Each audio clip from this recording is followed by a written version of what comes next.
2026년 1월 15일, 바로 이 하루, 전 세계에서 정말 놀라운 일들이 동시에 벌어졌습니다. 외교, 기술, 그리고 역사가 한 지점에서 충돌했다고 할까요?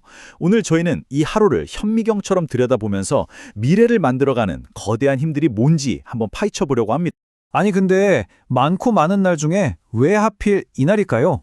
그건요, 이날 벌어진 일들이 마치 우리 시대의 축소판 같기 때문이에요.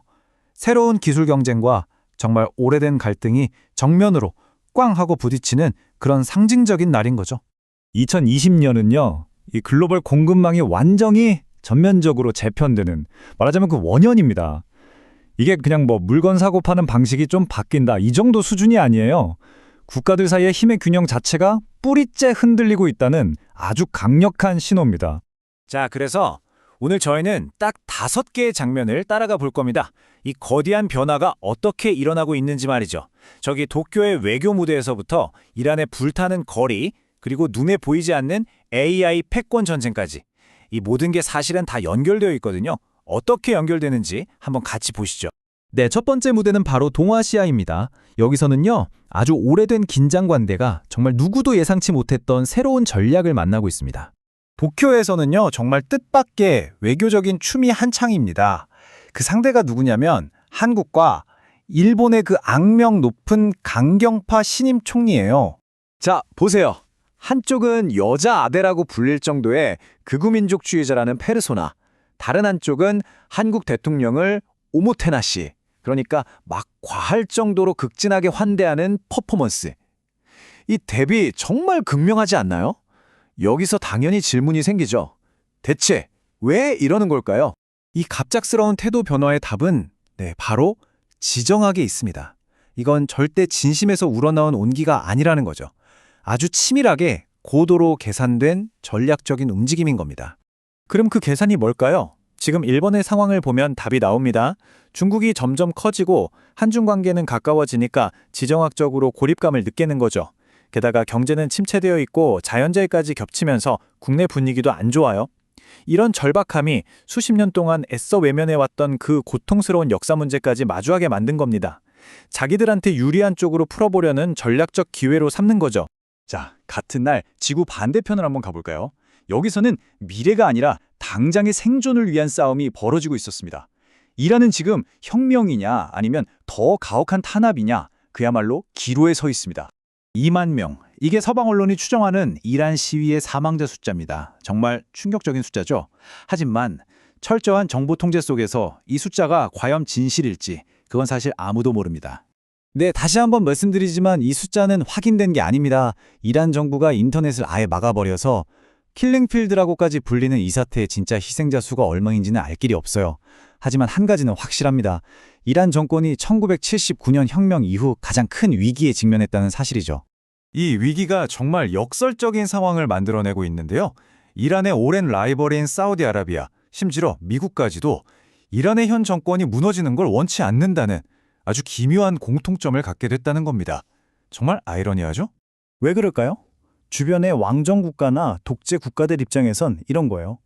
아, 저 이란 정권 정말 싫고 밉지만 저기서 민주혁명이 성공해서 그 바람이 우리한테까지 불어오면 어떡하지? 이게 더 무서운 겁니다. 그러니까 지역 전체에 민주주의의 물결이 퍼지는 위험을 감수하느니 차라리 지금처럼 적대적이더라도 예측 가능한 이란과 상대하는 게 낫다고 판단하는 거죠. 그들의 딜레마가 바로 이겁니다. 자, 이렇게 물리적인 충돌이 벌어지는 거리에서 이번엔 눈에 보이지 않는 전쟁터로 한번 가보겠습니다. 바로 디지털 세상이죠. 여기서는 AI 패권을 둘러싼 정말 조용한 전쟁이 한창입니다. 자율주행차 분야 대표적인 기술 경쟁이죠. 기존의 왕은 누구죠? 네, 테슬라입니다. 수십억 마일에 달하는 실제 주행 데이터. 이게 바로 테슬라의 무기죠. 그런데 여기에 엔비디아가 도전장을 내밀었습니다. 데이터가 부족하다고요? 괜찮습니다.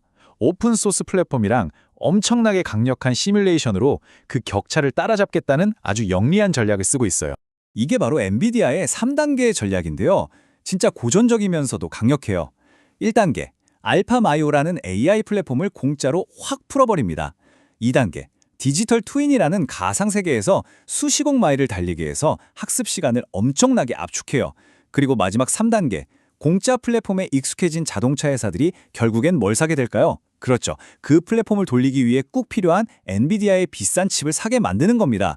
면도기는 공짜로 주고 면도날 팔아서 돈 버는 바로 그 전략이죠. 자, 이렇게 소프트웨어 경쟁이 치열한데 하드웨어, 그러니까 로봇 쪽에서도 엄청난 변화가 일어나고 있습니다. 현대의 보스턴 다이내믹스, 로봇 춤추는 영상으로 유명하죠? 근데 이제 방향을 확 바꿨어요. 예전 아틀라스가 막 공중제비 돌고 파쿠르 하면서 와 하는 감탄사를 자아냈다면 지금의 새로운 아틀라스는 그런 화려한 쇼는 안 합니다. 대신에 공장 라인에서 아주 정밀하게 도구를 잡고 조작하는 진짜 쓸모있는 일을 하죠. 이게 뭘 의미하겠어요? 이제 쇼는 끝났고 진짜 돈 버는 상업화 단계로 들어섰다는 신호입니다. 그러니까 현대는 단순히 멋진 로봇 하나를 만드는 데 그치지 않아요. 아예 산업 생태계를 만들고 있는 겁니다. 마치 반도체 TSMC처럼 다른 회사들을 위해서 고성능 로봇을 대량으로 찍어내는 파운드리가 되겠다는 거고요. 또 서비스용 로봇, RAAS라고 하죠. 이걸로 물류창고 같은 곳에 계절에 따라 로봇을 빌려주는 사업도 합니다.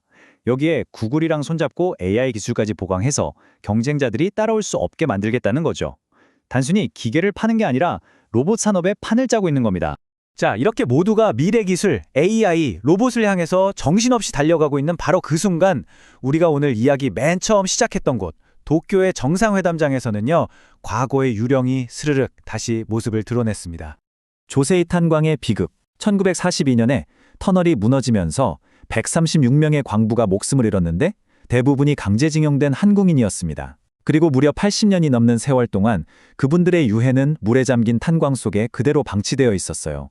그런데 2025년에 한국 시민단체들이 십시일반 모금돈으로 발굴을 다시 시작했고 마침내 2026년 1월 15일, 바로 이날, 이 문제가 한일 정상회담에서 처음으로 공식 의제로 올라온 겁니다. AI와 로봇이 미래를 떠들썩하게 만드는 바로 그날의 말이죠. 역사의 빚은 결코 그냥 사라지지 않는다는 걸 보여주는 장면입니다. 결국 이런 질문을 던지게 됩니다. 국가들이 새로운 동맹을 맺고 눈부신 신기술을 개발하는 이 시대에 우리의 미래를 궁극적으로 정의하는 건 뭘까요? 우리가 해결하려고 애쓰는 눈앞의 문제들일까요? 아니면 우리가 아직 제대로 마주하지 못한 저 깊은 곳의 역사일까요? 2020년 1월 15일, 이 하루는 우리에게 그 답이 결코 간단하지 않다는 걸 보여주는 것 같습니다.